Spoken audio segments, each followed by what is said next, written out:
Athena, Yes po, Nurse Claire. pakicheck nga si Aling Carmen. Mukhang stable naman yung vitals niya sa monitor. Kung may time ka, i-update mo rin yung electric health record and don't forget the new charting format, ha? Okay po, Nurse. Pero pwede ko po ba siya i-check mismo para makasiguro lang na okay siya? Athena, trust the machine. Ginawa nga yan para hindi tayo paulit-ulit mag-observe.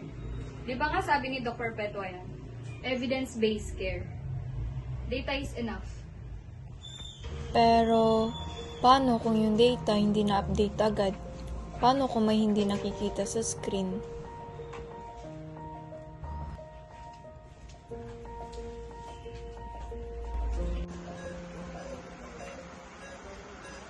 Ma'am, good afternoon po. Ako po si Athena from Perpetual Health College of Manila. Isa po akong student nurse. Matanong ko lang po kung kamusta po yung nararamdaman nyo. Medyo nangingitit kasi yung dibdib ko eh. Nahirapan akong huminga kahit meron akong oxygen. Pero pinapakita naman dito sa machine po yung autosat nyo po or yung oxygen level nyo po is okay naman po. Hindi naman po siya nag-a-alarm. Pero Ina, hindi kasi lahat nararamdaman ng makina. Ako, nararamdaman ko.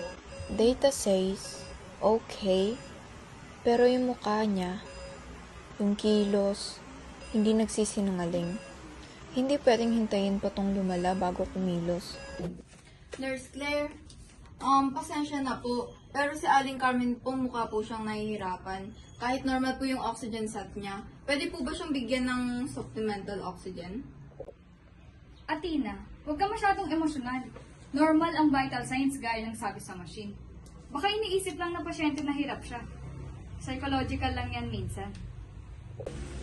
Pero Nurse Claire, bilang tao po, ramdam niya po yun, hindi po iniisip lang.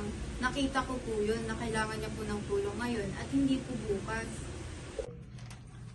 Update the chart. Pag nag-alarm na ang monitor, saka tayo kikilos. Student nurse ka pa lang, huwag kang padalos-dalos, Athena. Kaya nga tayo dito para alagaan sila, hindi para mag-face sa machine. Aling Carmen, maglalagay po ako ng dagdag na oxygen para mas maginhawaan po kayo.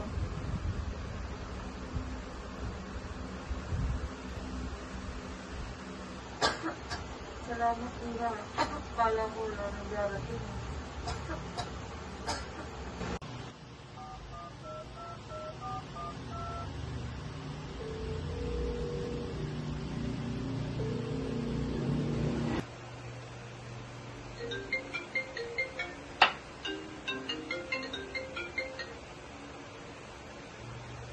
Hello po, Dr. Perpetua. Si Aling Carmen po showing clinical signs of respiratory distress. Walang alarm pero halata po talaga.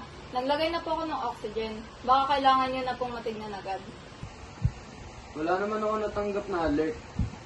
Are you sure hindi ka nag-exaggerate? Dok, kung maghihintay pa tayo sa alert, baka hindi na siya makahinga.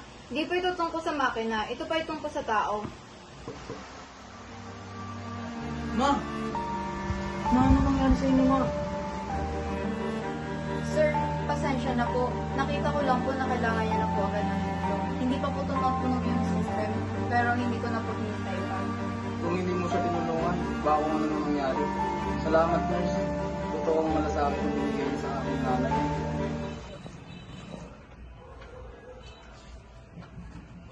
Athena, nabasa ko yung notes mo.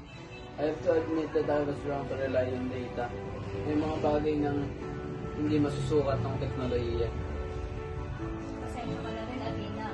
Nasanay lang siguro ako sa system. Pero totoo nga, walang tatalo sa pagkalampagan sa tunay. Ang technology po, isang gabay lang po siya. Pero tayo mga healthcare workers po, tayo pa rin po yung puso ng servisyo. Sa mundong pinapatakbo ng teknolohiya, may mga bagay na hindi kayang masukat ng makina, tulad ng malasakit, damdamin, at tamang pagdedesisyon. Sa bawat pagpintot sa computer, sana'y di natin malimutan ang tunay na puso ng pangangalaga, ang tao.